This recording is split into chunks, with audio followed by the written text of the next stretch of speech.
Let's see how to create a this or that question in Slidea. Click on the New Slide button in the top left corner of the Presentation Editor page. Choose the this or that slide type from the popular question types. Add your question in the question field in the right panel. Click on Add a longer description to add more content to describe your question or to give a hint for the question. Enter both options in the respective options fields. You can change the color for each option. Click on the Show Results in Percentage checkbox to show the responses in percentage. Use the formatting options to edit the text style, size, and color. Change the background color of the slide.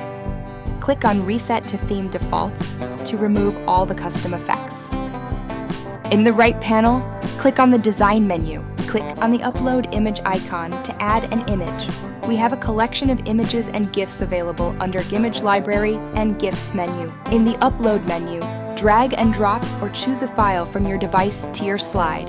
Your file should be in PNG, GIF, JPG, or SVG format with a maximum file size of 15 megabytes.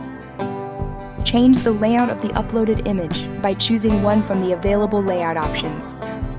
You can adjust the opacity of the image by dragging the slider. In the right panel, click on the Settings menu. Toggle the Enable Voting button to allow or disallow participants to respond to the question. Toggle the Show and Results button to show or hide participants' responses in the final results.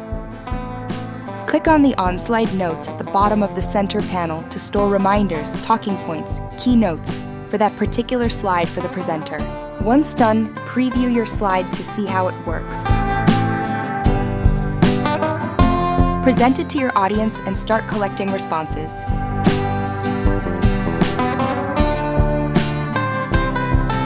And that's it. It's your turn to create amazing presentations with this or that slides.